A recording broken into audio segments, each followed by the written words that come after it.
भारत में पोलियो एक बड़ी बीमारी हुआ करती थी जो कि अब खत्म हो चुकी है और इसका क्रेडिट जाता है दिल्ली के डॉक्टर हर्षवर्धन को, जो स्वास्थ्य मंत्री थे। बाद में वो भारत सरकार के भी स्वास्थ्य मंत्री बने। लेकिन ये कैसे सक्सेस हुआ? सरकार ने एक पैसा नहीं दिया, यानी जीरो बजट। केंद्र सरकार ने हाथ खड़े कर दिए थे। दूरदर्शन के बाद जब प्रचार के लिए गए, हाथ खड़े कर दिए। सरकार के सेक्रेटरी हो, मैं दिल्ली सरकार की बात कर रहा हूं, या इस विभाग से जुड़े जो डायरेक्टर थे, सब निराशापूर्ण बात करते थे। लेकिन डॉक्टर हर्षवर्धन की ये सफलता के पीछे कौन था वो व्यक्ति, कौन था ब्रेन जिसने इस अभियान को आगे बढ़ाया और सफलता तक ले पहुंचा दिया, जिसमें सरकार का एक पैसा भी खर्च नहीं हुआ? आखिर कौन थे वे लोग? हमें जानना चाहिए।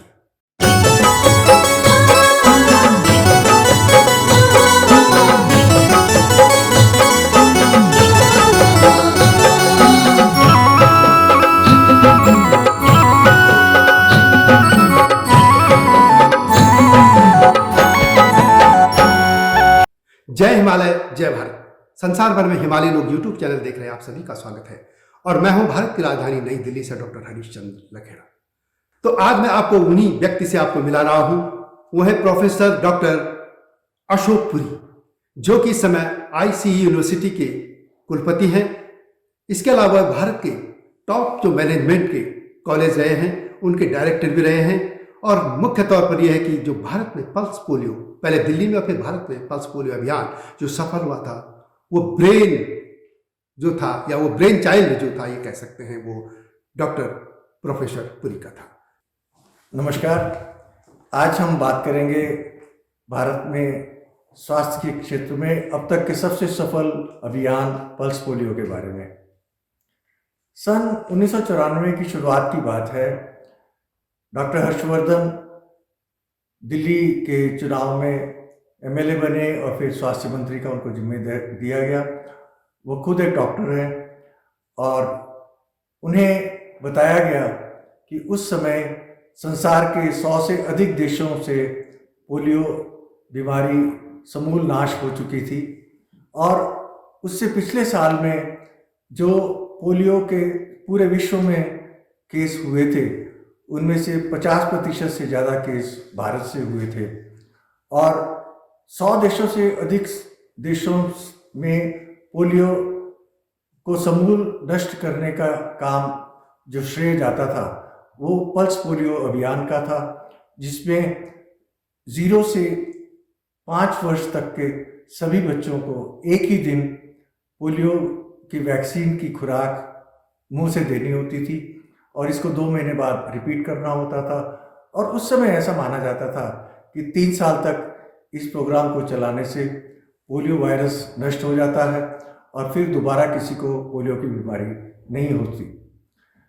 डॉक्टर हर्षवर्धन को जब यह पता लगा तो उन्होंने सोचा कि भारत को भी पोलियो से मुक्ति मिलनी चाहिए। और सबसे पहले उन्होंने भारत सरकार के उस समय के स्वास्थ्य मंत्री से मुलाकात की और उन्हें इशारा बताया। उनका पहला रिएक्शन ये था कि अरे, ये तो इतना बड़ा काम है। भारत जैसे बड़े देश में जहाँ अनगिनत बच्चे 0 से 5 साल की कैटेगरी में हो सकते हैं, उनको एक ही दिन दवाई पिलाना कैसे संभव है? ये तो प्रोग्राम हो ही नहीं सकता। निराशा में डॉक्टर हर्षवर्धन वापिस आए और उस समय रोटरी क्लब का एक ऐसा अपने चार्टर में उन्होंने निर्णय लिया था कि संसार में पोलियो को नष्ट करने में वो अपनी एक भूमिका निभाएंगे। रोटरी क्लब की किसी एक मीटिंग में डॉक्टर हर्षवर्धन का जाना हुआ और रोटरी क्लब ने उनके सामने अपनी ये बात दोबारा रखी और वहाँ डॉक्टर हर्षवर्धन ने कहा कि मैं इस अभियान में आपके साथ हूँ और मैं ये करना चाहूँगा।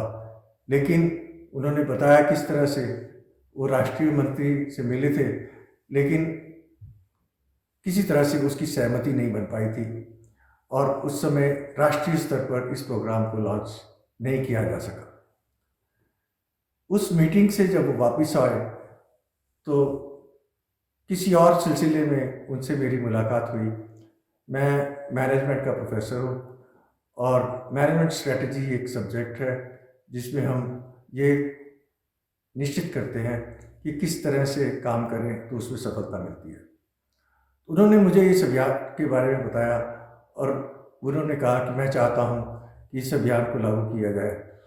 तो मैंने उनसे कहा कि आप पूरे देश में नहीं करवा पा रहे तो आप इसे दिल्ली में क्यों नहीं ट्राई करते। तो उन्होंने कहा दिल्ली में करने का फ़ायदा क्या होगा। तो हमने कहा दिल्ली में करने से फ़ायदा ये होगा कि देश की बाकी राज्यों को भी लगेगा कि उन्हें भी यह अभियान करना चाहिए और हो सकता है कि इस सफलता से उत्साहित होकर बाकी राज्य या केंद्र सरकार भी सोचे कि हमें भी ये अभियान करना चाहिए। तो उन्होंने कहा ये बहुत अच्छा सुझाव है, अच्छा आइडिया है, तो आप बताइए इस प्रोग्राम को हम कैसे कर सकते हैं। आप तो मैनेजमेंट के प्रोफेसर हैं, आप जानते हैं कि स्ट्रेटजी कैसे बनाते हैं, तो आप बताएं। तो मैंने उनसे पूछा कि इस अभियान के बारे में कुछ भी योजना बनाने से पहले कुछ बेसिक जानकारी चाहिए, तो क्या हमें अंदाज़ा है कि दिल्ली में 0 से 5 साल के कितने बच्चे हैं। तो उन्होंने कहा कि हमें नहीं मालूम। मैंने उनसे पूछा कि यदि हम ये कार्यक्रम लेते हैं तो इसमें सहयोग करने के लिए कितने लोग मिल सकते हैं। बोली सरकार की तरफ से डेजिग्नेटेड तो कुछ नहीं है, तो आप मानकर चलें कि बहुत सारे लोग नहीं हैं। मैंने उनसे पूछा कि किसी भी सरकारी कार्य के लिए बहुत खर्चे की ज़रूरत होती है, बजट की ज़रूरत होती है, तो इसमें दिल्ली सरकार ने कितने पैसे इसके लिए रखे हैं या रखे जा सकते हैं। तो ये मार्च अप्रैल 1994 की बात है। तो उन्होंने मुझसे कहा कि दिल्ली सरकार का बजट तो ऑलरेडी पास हो चुका है, अब उसमें कोई बदलाव संभव नहीं है। तो आप मान कर चलिए कि अगर ये अभियान हम करना चाहते हैं तो हमारे पास कोई संसाधन नहीं है, हमारे पास 0 बजट है। तो मैंने कुछ थोड़े बहुत निराशा में कहा, ना हमारे पास मैन पावर, ना हमारे पास पैसा, ना हमें ये पता कि हमारा टारगेट क्या है, एक दिन में कितने बच्चे हैं जिनको ये दवाई दी जानी है, तो ये होगा कैसे। तो उन्होंने थोड़े व्यंग्य से कहा कि फिर आप किस बात के एक्सपर्ट हैं, आप बताइए हमें, आप जैसा सोचेंगे हम वैसा करने की सोच सकते हैं। तो वहीं पर बैठकर फिर हमारी सलाह बनी कि हमने उनसे पूछा कि अच्छा चलिए एक बात बताइए, 100 से अधिक देशों में यदि पोलियो का नाश हो चुका है तो उन्होंने किस तरह से काम किया। तो उन्होंने मुझे कुछ उनकी रिपोर्ट्स दी, कुछ बुकलेट्स दी जिसमें बाकी देशों की स्ट्रैटेजी दी हुई थी, और उसके मुताबिक जो देश ज़्यादातर कम आबादी वाले, ज़्यादा एरिया वाले लोग थे, देश थे, और उसमें सरकारी डॉक्टर एक एक घर में जाकर बच्चों को दवाई देते थे। तो हमें ये समझ आया कि भारत जैसे देश में या दिल्ली राज्य की बात करें तो उसमें भी ये तो संभव नहीं है, क्योंकि जनसंख्या बहुत ज़्यादा है और उसी अनुपात में छोटे बच्चों की गिनती भी ज़्यादा है। एक एक घर में एक एक डॉक्टर जाके दवाई दे पाए, ये प्रैक्टिकली संभव नहीं है। तो तब मन में विचार आया कि इस प्रोसेस को हम उल्टा क्यों ना कर दें, यानी बजाय इसके कि डॉक्टर बच्चों के पास जाएं, बच्चे डॉक्टर के पास आएं, हम ऐसा इंतजाम करें।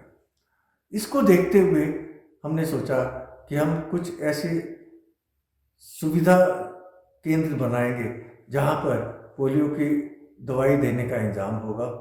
वो केंद्र ऐसे होने चाहिए जो घर के पास होने चाहिए, और क्योंकि सब बच्चों को आना है तो इतने पास होने चाहिए कि पैदल भी वहाँ जा सकें, ताकि अमीर गरीब सब लोग वहाँ जा सकें। और वो लोग जगह ऐसी होनी चाहिए जहाँ पर दिल्ली सरकार की तरफ से इंतजाम हो सकते हों, यानी सरकार के सरकारी संस्थाएं हों, और साथ में ऐसा हो कि लोग उस जगह को जानते हों। उससे कुछ महीने पहले ही दिल्ली के चुनाव हुए थे जिसमें हर्षवर्धन चुनाव जीते थे, और उसमें जो वोट देने का काम होता था वो पोलिंग सेंटर पर होता था, उसको पोलिंग बूथ कहते थे। तो वहीं से विचार आया कि क्यों ना हम पोलिंग बूथ को पोलियो बूथ का नाम दें और पोलियो बूथ पर ये सारी तैयारियां रखें, और फिर वहाँ पर हम प्रचार प्रसार के माध्यम से लोगों को वहाँ तक पहुँचाएं। क्योंकि दूसरा चैलेंज ये है कि यदि हमने सारे इंतजाम कर भी दिए और लोग नहीं आए तो ये दवाई दी कैसी जाएगी। इस मूल विचार के साथ इस अभियान की शुरुआत की गई। शुरू में हम 4 लोग इस अभियान की केंद्र आयोजन में जुड़े। डॉक्टर हर्षवर्धन, डॉक्टर विजय अग्रवाल जो एक प्राइवेट नर्सिंग होम चलाते थे, और एक प्रोफेसर एस.के. अग्रवाल जो दिल्ली सरकार में मुरादाबाद कॉलेज में पेडियाट्रिशियन डिपार्टमेंट के हेड थे और प्रोफेसर थे बच्चों की बीमारियों के। हम 4 लोग वॉलंटरी रूप से इस प्रोग्राम के केंद्र में जुटे और हमने इसकी तैयारियां शुरू की। तो मोटे तौर पर जो हमें तैयारियां करनी थी वो ये था कि तो पोलियो बूथ का जैसे हमने चुन लिया, अब उसके अंदर का इंतज़ाम, उसके अंदर दवाई की सुविधा और उसके अंदर स्टाफ का इंतज़ाम, और फिर इस तरह का प्रचार प्रसार कि लोगों तक हम अपना मैसेज पहुंचा सकें, इस इफ़ेक्टिव तरीके से पहुंचा सकें कि लोग अपने बच्चों को लेकर वहां पर आएँ और उनको वो दवाई दिलाएं। इस विचार के साथ इस अभियान की शुरुआत हुई। हम या जो प्लान आपने कैसे बनाया, कैसे किया? कोई पैसा भी नहीं था, मैन पावर भी नहीं था, बच्चों की संख्या भी पता नहीं थी, फिर कैसे आपने आगे प्रोग्राम्स को किया, प्लान बनाया? किसी भी सफल कार्यक्रम की रूपरेखा बनाते समय हमें उसके उद्देश्य स्पष्ट होने चाहिए, और इस कार्यक्रम का पहला उद्देश्य ये था सभी बच्चों को दवाई दी जाए। तो सवाल ये था कि बच्चे कितने हैं, इसका कोई डाटा अवेलेबल नहीं था। उन दिनों जो जनसंख्या का रिकॉर्ड होता था वो मैनुअली मेंटेन किया जा सकता था, उसमें से 0 से 5 साल तक के बच्चों का रिकॉर्ड निकालना संभव नहीं था। और वैसे भी हम इस 94 की बात कर रहे हैं, जो पिछला डाटा अवेलेबल था वो 1981 की जनसंख्या का था, तो उसका इससे कोई ज़्यादा मतलब नहीं था। तो ये निर्णय हुआ कि हम कुछ कॉलोनियों में सैंपल सर्वे करते हैं और वहाँ से फिर स्टैटिस्टिकली उसको एक्स्ट्रापोलेट करके उससे अंदाज़ा लगाते हैं। प्रोफेसर मित्तल ने इसकी जिम्मेदारी ली और मौलाना कॉलेज के अपने कुछ विद्यार्थियों के साथ कुछ कॉलोनियों में उन्होंने सर्वे किया, और उसके आधार पर और कुछ अपने अंदाजे के आधार पर एक मोटा सा अंदाज़ा बना, सहमति बनी कि दिल्ली में उस समय 13 लाख बच्चे थे, तो हमें 13 लाख बच्चों के लिए ये सारे इंतजाम करने थे। और सबसे पहला काम यही था कि इसके लिए पहले वैक्सीन जुटाई जाए। तो वैक्सीन के लिए हमारी सौभाग्य से वर्ल्ड हेल्थ ऑर्गेनाइजेशन ने वॉलंटियर किया कि वो इसका इंतजाम करेंगे और वो हमें प्रोवाइड करेंगे मुफ्त में। हाँ, उसका हमसे कोई खर्चा नहीं लेंगे। तो ये हमारे लिए एक बहुत बड़ी सफलता थी, इसके खर्चे को 0 खर्चे पर ले जाने के लिए। अब बाकी इंतजाम जो थे हमें उसकी तरफ ध्यान देना था। एक स्टेप तो आपका हुआ कि बजट, 0 बजट में दवाई का हो गया। हाँ, फिर आपने स्टाफ का कैसे किया कि कहाँ से स्टाफ आएगा या कहाँ पे आप देंगे? जब ये निर्णय हो गया कि हम पोलियो बूथ पर सारे इंतजाम करेंगे, तो हमें उस पोलियो बूथ में ये तय हुआ कि कम से कम 1 डॉक्टर, 1 नर्स और 1 सहायक की जरूरत होगी। तो जिस तरह से पोलिंग बूथ में इनकी डेपुटेशन होती थी, तो पोलिंग बूथ में ज़्यादातर सरकारी एम्प्लॉई और सरकारी टीचर्स की ड्यूटी लगती थी। तो इसमें ही तय हुआ कि दिल्ली सरकार के अस्पतालों में, डिस्पेंसरियों में, म्यूनिसिपल कॉर्पोरेशन के अस्पताल डिस्पेंसरियों में जितने भी डॉक्टर हैं उन सब की ड्यूटी इसमें लगाई जाए, और इसी तरह से जितनी नर्स हमारे पास अवेलेबल थी वो सब इसमें ड्यूटी लगाई जाए। तो जब वो सरकारी ड्यूटी पर होंगे तो नेचुरली उनको अलग से कुछ तनख्वाह देने की बात नहीं थी, और ये उनकी एक सामाजिक जिम्मेदारी भी थी। और उस सामाजिक जिम्मेदारी का निर्वहन करते हुए हमने इस कार्यक्रम में मैन पावर जुटाने का काम किया। बूथ कैसे तय किए कि बूथ कहाँ पर होगी? बूथ, पोलिंग बूथ को हमने पोलियो बूथ का नाम दे दिया। पोलिंग बूथ की एक विशेषता है कि ये घर से नज़दीक होते हैं, सरकारी बिल्डिंग में होते हैं, और आमतौर पर भारत के मतदाता क्योंकि सभी चुनाव में बढ़ चढ़ के भाग लेते हैं, तो सबको पता होता है कि उनका पोलिंग बूथ कहाँ है। तो इसका प्रचार प्रसार करना हमारे लिए ज़्यादा आसान था। तो सभी पोलिंग बूथ को पोलियो बूथ बना दिया गया, इसलिए आज तक उसका नाम पोलियो बूथ ही चल रहा है। ये नाम पोलिंग बूथ से आया। अच्छा, आपकी दवाई हो गई, स्टाफ का इंतजाम हो गया, बूथ का हो गया, अब दवाई, जहाँ दवाई थी वहाँ से बूथ तक ले जाने का, या वो दवाई के बारे में थोड़ा बताइए, कैसे उसको ले जाने का आपने इंतजाम किया था? जी, ये जो दवाई है ये एक मिनिमम टेम्परेचर पर मेंटेन करनी होती है, 3 से 4 डिग्री के बीच में, ताकि ये दवाई वैक्सीन जब तक दी जाती है तब तक उसका कोल्ड स्टोरेज, कोल्ड चेन बनी रहे। अब WHO से ये दवाई जो हमें मिलनी थी, तो उसे कुछ बल्क सेंटर्स चाहिए थे जहाँ पर इसको एक डीप रेफ्रिजरेटर्स में रखा जाता है। तो दिल्ली के बड़े अस्पतालों में दिल्ली सरकार के पास इसकी सुविधा थी, तो उन सेंटर्स में इस दवाई को रखने का इंतजाम तय किया गया। अब अगला चैलेंज ये था कि उस सेंटर से जो जहाँ ये डीप फ्रीजर्स में ही रखी गई थी, वहाँ से ये पोलिंग बूथ तक, पोलियो बूथ तक कैसे पहुँचे। हमारे पास बजट नहीं था, हमारे पास 4000 से ज़्यादा बूथ थे जहाँ तक मेरी जानकारी है, हो सकता है मुझे इस समय ठीक से नंबर याद नहीं है। अब वहाँ तक गाड़ियों का इंतजाम करना, दवाई को पहुँचाना और कोल्ड चेन को मेंटेन करना एक बहुत बड़ा चैलेंज था। यहाँ हमने फिर कुछ अपना विचार किया कि हम किन लोगों की सहायता ले सकते हैं। जैसे मैंने बताया कि इसमें रोटरी क्लब का एक चार्टर था, तो हमने रोटरी क्लब के अधिकारियों से मीटिंग की और उनसे कहा कि आप इसमें क्या सहयोग कर सकते हैं। उन्होंने कहा आप बताएं।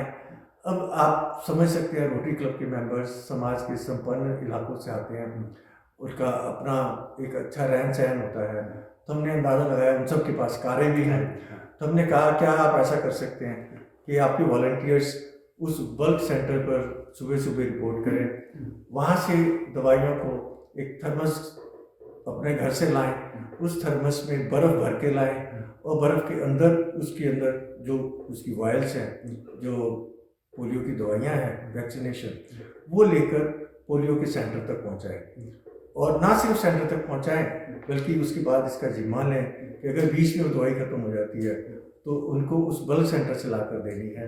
क्योंकि उन दिनों 1994 में ना मोबाइल फ़ोन होते थे और लैंडलाइन भी बहुत कम होती थी, तो कम्युनिकेशन का कोई तरीका नहीं था। और इस तरीके से जो रोटरी क्लब के मेंबर्स थे उनकी कारों का इस्तेमाल हो गया। उन्होंने अपने घर से थर्मस लाए, बर्फ़ लाए, तो कोल्ड चेन का इंतज़ाम हो गया और सरकार का एक पैसा खर्च किए बगैर ये इंतज़ाम हो गया कि किस तरह से बल्क सेंटर से पोलियो वैक्सीन एक एक पोलियो बूथ तक पहुँचेगी। वो थर्मस का कॉन्सेप्ट कैसे है? ये एक मेरा व्यक्तिगत अनुभव था। हमारे परिवार में एक बच्चे की डिलीवरी हुई और हमें डॉक्टर ने कहा कि जो जच्चा है, जो नवजात बच्चे की माँ है, उसको एक इंजेक्शन लगना बहुत ज़रूरी है और ये 3-4 घंटे के अंदर लग जाना चाहिए।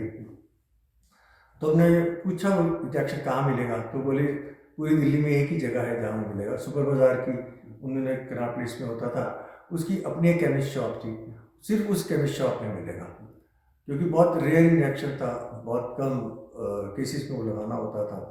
तो हम चले गए, उन दिनों साधन तो होते नहीं थे, बस से गए और वहाँ हमने उनसे वो इंजेक्शन मांगा, तो उनका इंजेक्शन तो हम दे देंगे लेकिन इसको आपको इस मिनिमम टेम्परेचर पर नर्सिंग होम तक पहुँचाना है। अब हमें तो समझ नहीं आया कैसे होगा, तो हमने पूछा क्या तरीका है। बोले भाई हम तो नहीं बता सकते क्योंकि हमारे पास तो यहाँ फ्रिज में रहता है, तो नेचुरली आप फ्रिज तो नहीं ले जा सकते, आप सोचें। तो मुझे ख्याल आया कि हम ऐसा क्यों ना करें कि एक थर्मस खरीदें और उसमें बर्फ़ डालकर और इसमें इंजेक्शन रख के ले जाएं। बस से ही ले जाना था, 1 घंटे में पहुँच जाएंगे। तो थर्मस तो हमने ले लिया, अब बर्फ़ कहाँ से मिले कनाट प्लेस में। तो उन दिनों कनाट प्लेस में एक मैंगो शेक और फ्रूट जूस की दुकान हुआ करती थी सुपर बाज़ार के बाहर ही। तो हम उनके पास गए, उनसे हमने कहा कि आप हमें बर्फ़ दीजिए, तो बोले फ्री में नहीं दूंगा, हमारे पास पहले कुछ सामान लीजिए। तो हमने उनसे फिर मैंगो शेक पिया और उनसे कहा प्लीज़ अब थोड़ी बर्फ़ दे दीजिए हमें, और पिछली बर्फ़ उस थर्मस के अंदर डाली, उसके अंदर वो हमने इंजेक्शन को डाला और टाइट बंद करके हम नर्सिंग होम तक टाइम पर पहुंच गए। तो उससे मुझे अंदाज़ा था कि वैक्सीन की कोल्ड चेन हम कैसे मेंटेन कर सकते हैं बिना किसी महंगे इक्विपमेंट के। अदरवाइज मेडिकल लाइन में इसके इक्विपमेंट आते हैं पर एक इक्विपमेंट बहुत महंगा होता है और फिर उसका दोबारा कोई इस्तेमाल नहीं हो सकता, तो उसके लिए वेस्टेज है। तो ये आइडिया हमारे काम आ गया। उस आइडिया से ये पोलियो की वैक्सीन बल्क सेंटर से पोलियो बूथ तक सफलतापूर्वक पहुँच गई। अच्छा, आपका दवाई का हो गया, स्टाफ हो गया, सब हो गया, लेकिन लोगों के मन में भी डर रहता है कि पल्स पोलियो या जो पिलाए ना पिलाए, प्रचार कैसे किया लोगों कि लोग आए अपने बूथ तक, अब बूथ में लोग खड़े हैं, कोई आए नहीं, इसको कैसे किया आपने? अब इससे जो सबसे बड़ा चैलेंज जो मुझे समझ में आ रहा था वो ये था कि हम बूथ के अंदर का इंतजाम तो हम कर लेंगे, अब ये कैसे सुनिश्चित करें कि लोग अपने बच्चों को वहाँ लाएं और दवाई दिलाएं। तो उसके लिए बहुत बड़े स्तर पर प्रचार प्रसार की ज़रूरत थी, और जैसा कि हमें पता था कि उसके लिए भी खर्चे की संभावना थी, जीरो थी क्योंकि कोई बजट नहीं था हमारे पास, तो बड़ा मुश्किल था इसको निभाना। तो doctor Harshvardhan Delhi medical association के प्रेसिडेंट होते थे, तो सबसे पहले हमारी ऑब्वियस चॉइस ये थी कि इस अभियान में डॉक्टर जुड़े। तो हमने दिल्ली मेडिकल एसोसिएशन के पदाधिकारियों से बात की और उनसे कहा कि सरकार इस तरह का एक कार्यक्रम करने जा रही है, आप उसमें सहयोग कीजिए।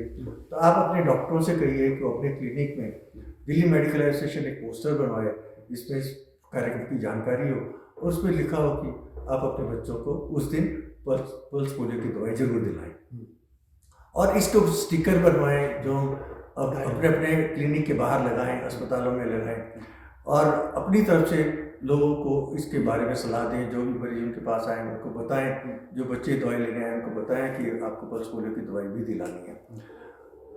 उससे मिलता जुलता हमें पता लगा कि दिल्ली में एक केमिस्ट की एसोसिएशन भी है, जो बाजार में जो केमिस्ट की दुकानें हैं उनकी अपनी प्रतिनिधि संस्था है। हमने उनसे भी बात की और वो भी इस बात पर सहमत हो गए कि वो अपने पैम्फलेट पोस्टर बनवाएंगे, स्टिकर बनवाएंगे और दुकानों में लगवाएंगे।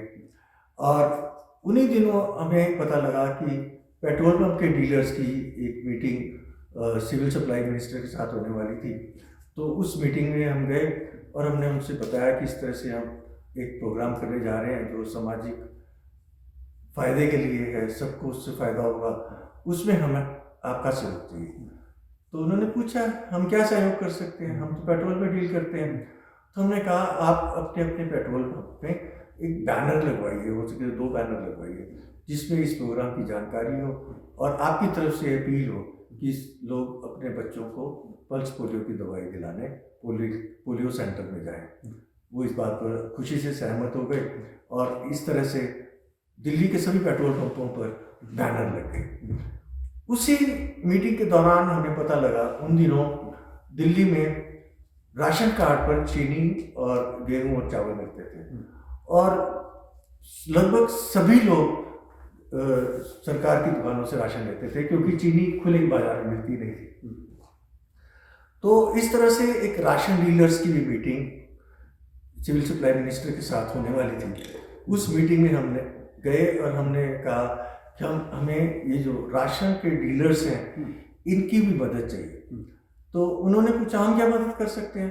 तो हमने कहा आप एक काम कीजिए, जब आप राशन देते हैं तो उनको एक बिल बना कर देते हैं, आप राशन कार्ड चेक करते हैं, तो अब एक स्टैम्प बनवाइए, रबर स्टैम्प, और उस रबर स्टैम्प में हमारा एक पल्स पोलियो का मैसेज हो।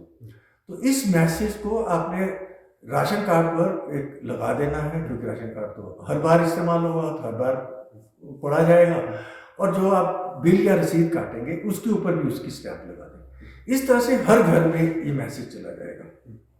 इसके अलावा हमने डेसू होती थी उन दिनों, बिजली डिस्ट्रीब्यूशन का जो काम करती थी, हमने उनसे बात की कि क्या आप अपने बिल पे ये छाप सकते हैं। वो इसके लिए तैयार हो गए, लेकिन उन्होंने बताया कि बिल छपने में और पहुंचने में 6 से 9 महीने का टाइम लग जाता है, और हमारा ये जो कार्यक्रम था ये 2 अक्टूबर के लिए तय था, हमारे पास उस तरह का समय अवेलेबल नहीं था, तो बिल पर तो ये हम नहीं कर पाए। लेकिन हमें वहाँ से आइडिया मिला कि और डिपार्टमेंट्स की हम इसमें मदद ले सकते हैं।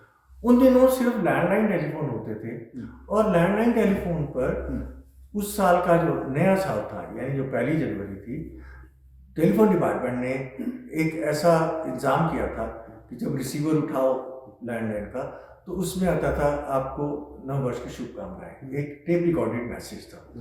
तो हमने उनसे रिक्वेस्ट की कि क्या आप इस तरह का हमारा एक पल्स पोलियो का मैसेज हम आपको बना देते हैं, वो मैसेज टेप करके आप उसका टेप चला सकते हैं कि लैंडलाइन टेलीफोन जो भी उठाएगा उसमें सबसे पहले ये मैसेज बजेगा। वो इसके लिए खुशी से तैयार हो गए, और इस तरह से फ्री में एक और चैनल हमारा खुल गया जिसमें टेलीफोन के माध्यम से जिनके घरों में लैंडलाइन थे या दुकानों पर या कहीं भी लैंडलाइन थे, उस पर ये मैसेज डिस्ट्रीब्यूट करने का एक इंतजाम हो गया। दो बहुत विशेष ख्याल मन में आए कि इस सारे इंतजाम में प्रचार प्रसार हम जो भी करें, दो सेगमेंट ऐसे हैं जो आसानी से हो सकता है इस कार्यक्रम में बढ़ चढ़ के हिस्सा ना लें।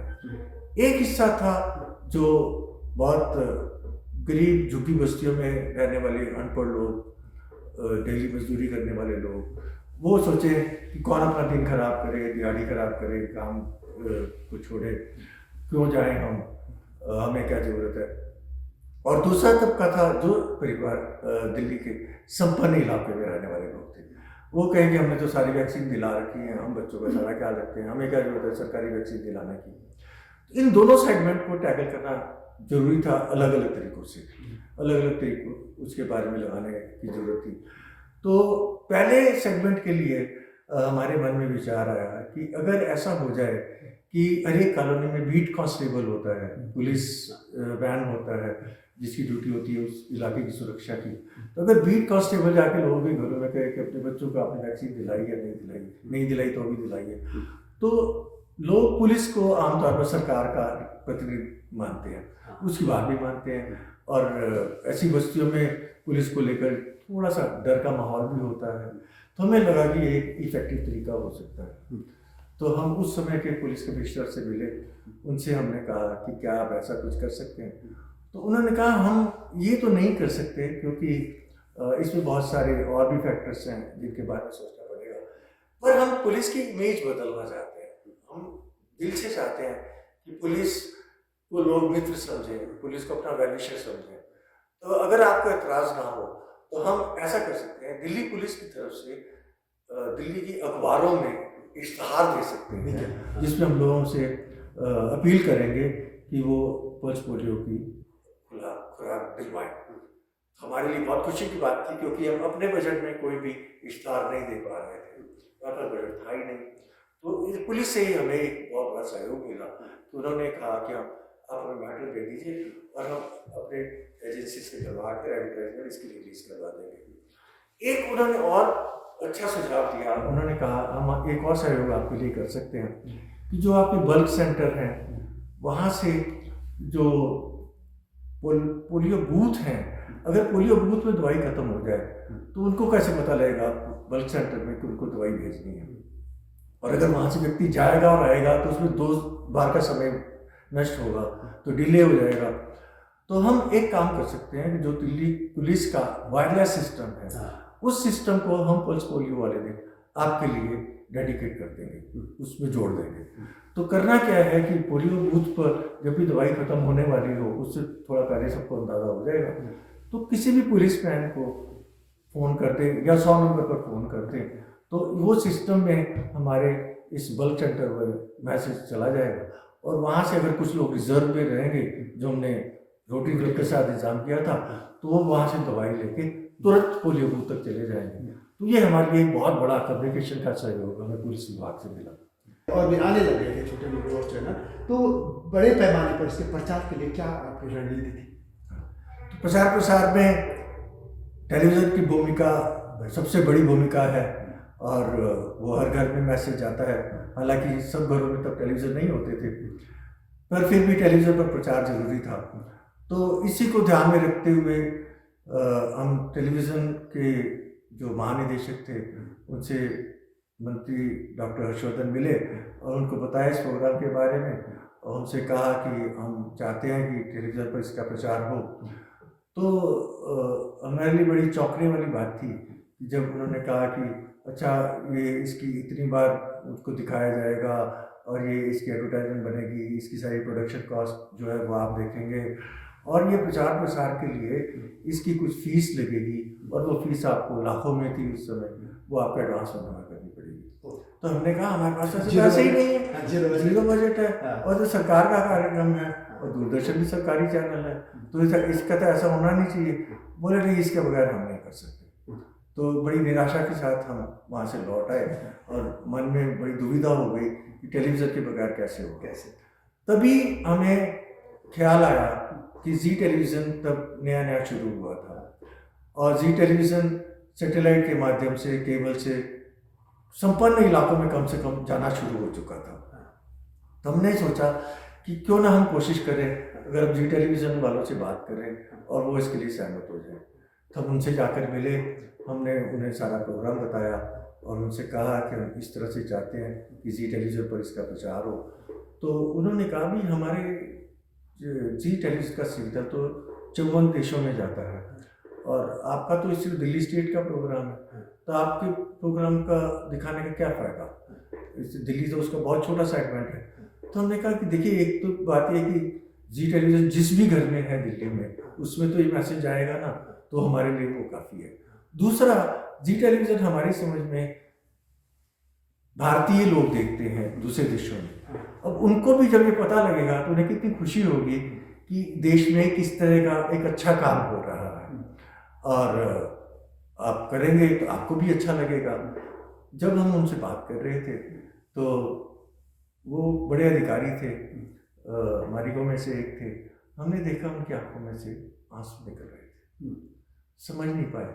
हमने कहा आप बुरा ना माने तो आपसे हम पूछ सकते हैं कि ये आंसू किस बात के? तो उन्होंने बताया कि उनके अपने परिवार में एक पोलियोग्रस्त व्यक्ति थे और उसके कारण से उनके मन में बहुत तकलीफ थी। उन्होंने कहा और कुछ ना हो, अगर हमारे इस छोटे से प्रयास से एक भी बच्चे को पोलियो से बचाया जा सके तो हमें लगेगा कि हमने एक अच्छा काम किया है। इसलिए आप बेधड़क भेजिए, हम मैसेज डालेंगे, हम मैसेज दिखाएंगे। उस समय हमारे मन में साफ तौर पर कहें तो इस दूरदर्शन के अनुभव से पता था कि वो पैसे मांग सकते हैं, वो पूछ सकते हैं कितनी बार दिखाना है। तो हमने कहा कितनी बार दिखाना है वो भी हम आप पर छोड़ते हैं। पैसों की उन्हें बात ही नहीं की, ना उन्होंने पूछा ना हमने बताया। और इस तरह से एक जीरो बजट, जीरो खर्चे पर जी टेलीविज़न पर ये मैसेज आना शुरू हो गया।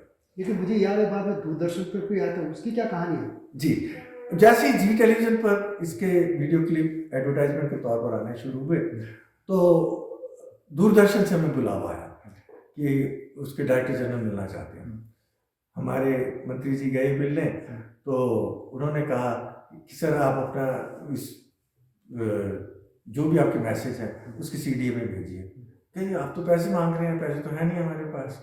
कहा नहीं आप भेजिए, आपसे पैसे नहीं मांग रहे और ये सरकार से सरकार का कार्यक्रम है, बाद में देखी जाएगी, मिल जाएगा तो ठीक है, नहीं मिलेगा तो ठीक है। लेकिन मैंने ऐसा नहीं थी इसमें, मैंने ये पढ़ा था, उन दिनों गपशप भी आते थे कि मंत्री जी ने जब तक शायद दिल्ली में तो भारतीय जनता पार्टी की सरकार थी और केंद्र में थी कांग्रेस की सरकार, तो कांग्रेस के मंत्री ने जब देखा कि दिल्ली के भारतीय जनता पार्टी की सरकार जी पे चल रहा है तो मंत्री ने संबोधन को कुछ डांट बुलाई थी और वो डांट बुलाई थी डीजी को दूरदर्शन। जी, उनसे पूछा कि आपका हृदय परिवर्तन कैसे हुआ? हाँ, तो उन्होंने कहा कि उनको मंत्री जी ने बुलाया और कहा कि दूरदर्शन की स्थापना तो समाज के कल्याण के लिए हुई थी और ये बड़ी ताज्जुब की बात है कि एक प्राइवेट चैनल समाज कल्याण का मैसेज दे रहा है और एक सरकारी चैनल जिसका काम ही समाज कल्याण का है वो ये नहीं दिखा रहा।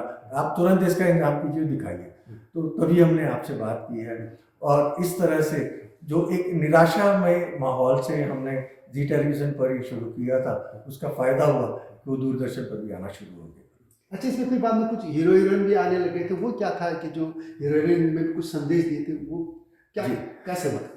क्योंकि जीरो बजट था। उससे पहले तक सेलिब्रिटी के एंडोर्समेंट्स नहीं हुआ करते थे, इस तरह का कोई माध्यम इतना पॉपुलर नहीं था। आजकल तो बहुत पॉपुलर है। तो जब ये बात हो रही थी कि एक विजुअल माध्यम से, टेलीविज़न के माध्यम से हम अपना संदेश देंगे तो उसमें कंटेंट क्या होगा, इस पर बात हो रही थी।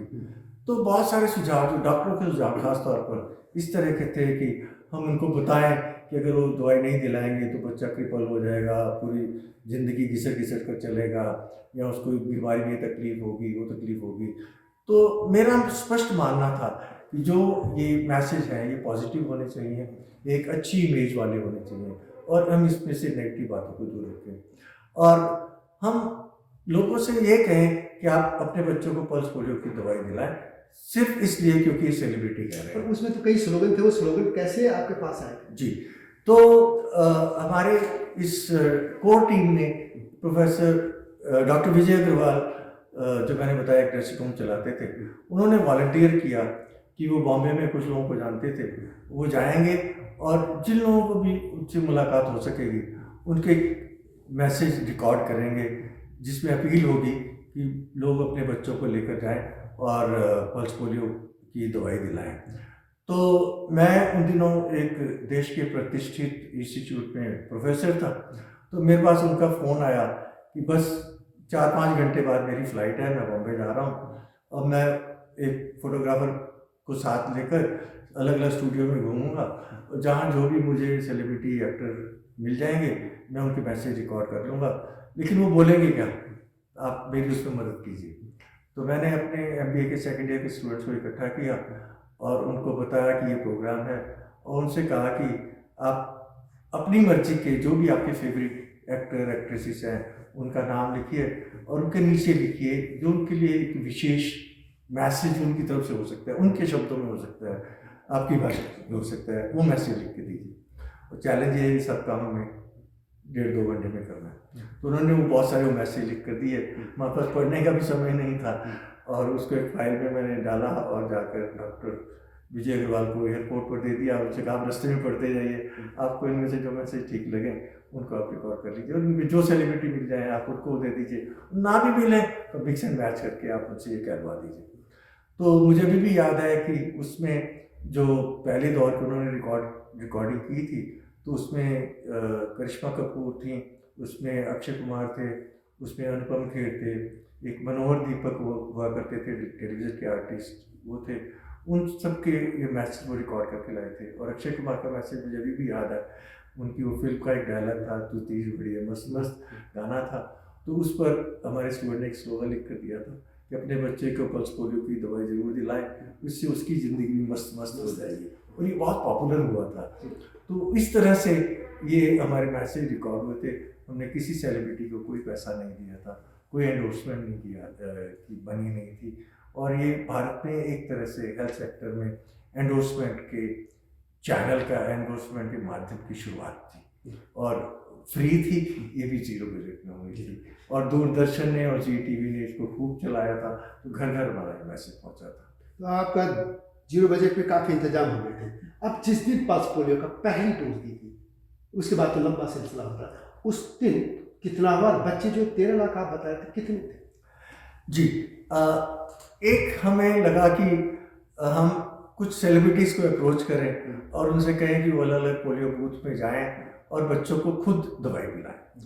तो उस समय देश की पॉलिटिकल पार्टीज़ के लीडरों को हमने अप्रोच किया, वाजपेयी जी, वाडवानी जी, देश के स्वास्थ्य मंत्री, एवं प्रधानमंत्री, राष्ट्रपति, हमने सबको निमंत्रण दिया। सबसे कहा कि आप अपनी चॉइस के पोलियो बूथ हमें बता दीजिए और वहाँ जाइए और बच्चों को ये दवाई दीजिए, उसकी फ़ोटो खींचे, और हमने उसको प्रचार प्रसार के लिए हम इस्तेमाल करना चाहते थे। और इसके दूसरे फेज़ में 2 महीने बाद ये दोबारा करना था, तो हमें उसके लिए भी कुछ मटेरियल चाहिए था, उसके लिए भी लोगों को प्रेरणा चाहिए थी कि हमारे बच्चे को भी कुछ सेलिब्रिटी हो सकता है ये दवाई पिलाए। तो एक इंतज़ाम तो ये हुआ, और दूसरा जो भी हमारा प्रचार प्रसार हुआ था, जो इंतजाम हुए थे, उसका नतीजा ये हुआ कि दोपहर के 1 बजते हमें पता लगा कि हमने जो 13 लाख यूनिट का इंतजाम किया था, लगभग वो सारे यूनिट लग गए और बच्चे अभी भी आ रहे थे। तो हमने दवाई की सप्लाई कंपनी को WHO के माध्यम से अप्रोच किया और उनसे कहा कि अर्जेंटली हमें और दवाई चाहिए। शाम होते होते हमें पता लगा उस दिन एक ही दिन में पूरी दिल्ली में 17 लाख बच्चों को ये पल्स पोलियो की दवाई दी गई थी, लेकिन जो अपने आप में बहुत बड़ी सफलता का नाम है। लेकिन 2 तारीख को तो सब बंद होता है, वो कैसे आपने दुकानें खुलवा दी कि जो स्टोर से आगे थे? जी, तो इसके लिए उनके मन में झिझक थी कि 2 अक्टूबर को तो हम दफ्तर नहीं खोल सकते, गोदाम नहीं खोल सकते। तो हमने कहा सरकार का कार्यक्रम है, अर्जेंसी है, हमें अभी चाहिए, तुरंत चाहिए, तो कुछ भी कीजिए, आप कैसे भी कीजिए। तो मंत्री जी के विशेष प्रयास से उनके गोदाम से शटर उठाकर ये दवाई निकाली गई और बर्थ सेंटर तक पहुँचाई गई। अच्छा, एक और चीज़ इसमें पूरा जो चला, ये सामाजिक संस्थाएं हैं या और भी लोग दिल्ली सरकार की ब्यूरोक्रेसी क्या कर रही थी, कितनी मदद मिली, और सेक्रेटरी से लेके या डायरेक्टर जो इस डिपार्टमेंट के होते थे, या फिर कैसे उन्होंने काम किया, कैसे? ये पल्स पोलियो प्रोग्राम अपने आप में एक अभूतपूर्व प्रोग्राम था, जिसका किसी के पास कोई अनुभव नहीं था, कोई अंदाजा नहीं था। सबसे बड़ी बात ये थी कि उस तरह की एम्बिशन और पैशन नहीं था। यहाँ पर डॉक्टर हर्षवर्धन का नेतृत्व, उनका कमिटमेंट, अपने आप में विश्वास और उनकी जो मेहनत करने की हिम्मत है, जो उनकी लीडरशिप की भावना है, इस सब ने मिलजुल कर काम किया। हम सब उनके साथ सहयोगी थे और सरकार में जो काम वो कुछ अपने आदेश के अनुसार करा सकते थे और कुछ अधिकारियों से मिलकर करा सकते थे, उनकी प्रेरणा से जहाँ निराशा थी उसको भी हटाकर हमारे अंदर एक बहुत स्ट्रांग फीलिंग थी। कम से कम इस कोर कमेटी के 4 लोगों ने जिन्होंने शुरू किया था, पहले दिन से विश्वास था हम इसमें जरूर सफल होंगे। और उसी का एक नतीजा था कि सरकारी अधिकारियों के कई बार निराशापूर्ण वक्तव्य या निराशापूर्ण व्यवहार के बावजूद हम किसी प्रकार से उनको समझाने में सफल हुए थे कि वो अपना काम करें और सफलता को भगवान पर छोड़ दें, जैसा भगवान कृष्ण ने गीता में कहा है। और मेरे ख्याल में उसी का नतीजा है कि ये कार्यक्रम हमारी उम्मीद से ज़्यादा सफल साबित हुआ और उसका नतीजा ये निकला कि इसको फिर राष्ट्रीय स्तर पर अगले साल से लागू कर दिया गया। इस बात में मैं एक और बात जोड़ दूँ कि तब मैं दिल्ली की लोकल रिपोर्टिंग में था। एमसीडी कवर करने के बाद कुछ ही दिनों बाद मैं दिल्ली सरकार कवर कर रहा था। जो हम खबरें लिखते थे, पढ़ते थे, उसमें 2-3 बातें आई थी। एक तो पल्स पोलियो अभियान के लिए कोई ऑफिस सरकारी कर्मचारियों ने, अधिकारियों ने नहीं दिया था।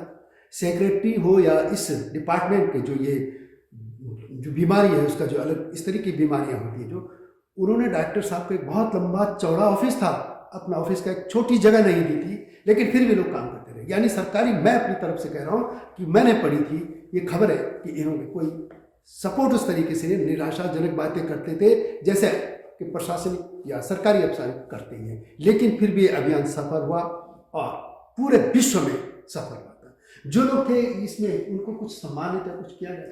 कार्यक्रम के बाद ऐसा अपने निश्चय किया कि इसकी सफलता में जिन भी स्वयंसेवी संस्थाओं ने सहयोग दिया था और उनकी गिनती काफ़ी लंबी चौड़ी थी, उन सबको सम्मानित किया जाए, उनको दिल्ली सरकार की तरफ से एक सर्टिफिकेट दिया जाए। तो इसका एक प्रोग्राम का आयोजन हुआ था जिसमें उन संस्थाओं को बुलाकर और एक शील्ड और एक सर्टिफिकेट दिया गया था। और मैं समझता हूँ कि इसमें सरकारी संस्थाओं के अलावा स्वयंसेवी संस्थाओं, Delhi medical association, Delhi dentist association, Delhi chemist association, petrol pump dealer association, ration card के डीलर्स और भी बहुत सारे संस्थाओं का हमें सहयोग मिला था। बीच बीच में मैं कुछ बातें हो सकता है क्योंकि अब सिर्फ अपनी मेमोरी से बोल रहा हूँ। एक चीज़ अभी तुरंत जो मेरे दिमाग में आई है, ये प्रचार प्रसार से जुड़ी हुई है। एक दिन मैं चौंक गया जब मैंने एक बहुत बड़ा होर्डिंग देखा जिसमें लिखा था पल्स पोलियो प्रोग्राम के बारे में, और मैं हैरान कि प्रचार प्रसार का काम तो मैं ही देख रहा था। तो हमने तो किसी को होर्डिंग लगाने को बोला नहीं था, और उस दिन होर्डिंग बहुत महंगे हुआ करते थे और हमारे पास तो बजट ही नहीं था, पैसा ही नहीं था इसके लिए। तो जब देखा तो उसको जारी किसने किया है, तो पता लगा कि लाइफ इंश्योरेंस कॉर्पोरेशन ने अपनी तरफ से वो होर्डिंग लगवाया था। जब हम उनके अधिकारियों से मिले तो हमने उनसे पूछा कि आपको कैसे पता चला, तो वहाँ पता लगा कि इंश्योरेंस कंपनी का अपना एक लॉस प्रिवेंशन एसोसिएशन करके एक डिपार्टमेंट होता है जो उनके क्लेम को मिनिमाइज करने में किस तरह से किया जाए ये काम होता है उसका। तो उनको लगा कि जो लाइफ इंश्योरेंस पॉलिसी वो इशू करते हैं उसमें डिसेबिलिटी क्लॉज भी कवर करते हैं और उसके अलग से प्रीमियम लेते हैं, और उसमें अगर उनको देना पड़ जाए तो वो पैसा काफ़ी बड़ा अमाउंट होता है। तो उसमें बचाने के लिए लोगों को जागरूक करना जरूरी है कि पल्स पोलियो की दवाई जरूर दिलाएं ताकि बच्चे पोलियो से डिसेबिलिटी ना हो। तो अपने लेवल पर, वॉलंटरी लेवल पर उन्होंने वो होर्डिंग लगवाया। तो ये एक बड़ी मज़ेदार डेवलपमेंट थी। जब हमने उनसे रिक्वेस्ट की क्या इस तरह के और भी होर्डिंग और प्रचार प्रसार कर सकते हैं, और मान गए। उन्होंने प्रेस में भी कुछ एडवर्टाइजमेंट रिलीज की और होर्डिंग भी और जगह लगवाई। एक और जो बात आपसे मैं बताना चाहता हूँ वो ये है कि जब हमने दिल्ली सरकार की तरफ से एडवर्टाइजमेंट रिलीज करने का सोचा तो बताया गया कि कोई बजट नहीं है, हम अलग से कोई एडवर्टाइजमेंट नहीं बना सकते थे पल्स पोलियो प्रोग्राम के लिए। तो एक बड़ा मज़ेदार हमने तरकीब सोची। हमने कहा कि मुख्यमंत्री के माध्यम से एक आदेश निकलवाया जाए कि दिल्ली सरकार की जितनी भी एडवर्टाइजमेंट जिस भी डिपार्टमेंट से जिस भी काम के लिए रिलीज हो, मज़ेदार बात ये थी इवन कोई कोर्ट के ऑर्डर या कुछ और क्लासिफाइड जो एडवर्टाइजमेंट बोलते हैं वो भी हों, उसमें सबसे नीचे 5 मिलीमीटर का स्पेस, 5 मिलीमीटर की चौड़ाई और पूरी जितनी एडवर्टाइजमेंट की जो भी चौड़ाई हो, चाहे 1 कॉलम हो, 2 कॉलम हो, 4 कॉलम हो, ऐसे नापी जाती थी उन दिनों, उसमें पल्स पोलियो का मैसेज देना जरूरी है। तो इस तरह से फ्री में हमने दिल्ली सरकार के हर एक एडवर्टाइजमेंट में पल्स पोलियो का मैसेज रिलीज करवाया। जब ये दिल्ली में सफल हो गया अभियान, तो सेंटर में तब कांग्रेस की सरकार थी, गुलाम नबी आजाद संभवतः स्वास्थ्य मंत्री थे। उन्होंने फिर इसको कैसे अडॉप्ट किया? शायद उन्होंने पहले मना भी कर दिया था कि हो नहीं सकता, भारत की परिस्थितियों के हिसाब से, फिर पूरे भारत में याद हुआ था दिल्ली से प्रेरणा कैसे? जी, जब दिल्ली में ये प्रोग्राम एक अभूतपूर्व सफलता की ओर बढ़ा और इसके लिए नेचुरली डॉक्टर हर्षवर्धन उनकी टीम को बहुत वाहवाही मिली और बहुत क्रेडिट मिला, तो केंद्र की सरकार को लगा कि ये प्रोग्राम हमें भी करना चाहिए, हम इसे पिछड़ रहे हैं। तो जो केंद्र की स्वास्थ्य मंत्री थी उन्होंने दिल्ली सरकार को अप्रोच किया और उनसे पूछा कि आप लोगों ने प्रोग्राम कैसे आयोजन किया था। तो इस सारे प्रोग्राम की जो स्ट्रेटेजी अभी मैं आपसे शेयर कर रहा था, जो बात कर रहा था, उसकी एक बुकलेट बनाई गई थी। वो बुकलेट केंद्रीय सरकार को दी गई, तो केंद्रीय सरकार ने उसको एज इट इज़ अडॉप्ट कर लिया था। तो दिल्ली सरकार का ये जो मॉडल था, जो मोटे तौर पर कह सकते हैं मेरा ब्रेन चाइल्ड था स्ट्रेटेजी का, मुझे बहुत खुशी है उसी मॉडल को, उसी मेथड को पूरे देश में लागू किया गया। और आज जब हम इस बात की खुशी मना रहे हैं कि भारत से पोलियो हमेशा के लिए विदा हो चुका है, मुझे लगता है उसमें एक बहुत छोटी सी मेरी भी कंट्रीब्यूशन है। जी, तो आपने ये देख ली होगी पूरी दास्तान कि पल्स पोलियो जो अभियान था, उसका जो पूरा कॉन्सेप्ट प्रोफेसर साहब ने कैसे तय किया था, कैसे बनाया था, कैसे उसको इम्प्लीमेंट किया था, लागू किया था। और आप लोगों को भी सभी को जानना चाहिए कि इस तरीके के अभियानों के पीछे सिर्फ मंत्री नहीं होते, IAS अफसर ही नहीं होते, दूसरे लोग भी होते। तो आप मेरे चैनल में आए, आपका बहुत बहुत धन्यवाद। Thank you. वीडियो कैसी लगी आपको कमेंट बॉक्स में अवश्य लिखिएगा। आपके पास भी इस अभियान को लेकर कोई स्मृतियां हैं, स्मरण हैं, यादें हैं, जुड़ी हैं, तो कमेंट बॉक्स में अवश्य लिखिएगा। और वीडियो को शेयर करना, लाइक करना ना भूलना। जल्दी आऊंगा इस तरह के मित्रों के साथ। तब तक जय हिमालय, जय भारत। हिमालय पे पेड़ हो तो गीत गाएंगी नदियाँ, गीत गाएंगी नदियाँ। पेड़ों पे चिड़िया है तो गीत गाएंगी नदियाँ, पेड़ों पे चिड़िया है तो गीत गाएंगी नदियाँ। माँ की लोरी जैसे होते हैं नदियों के गीत।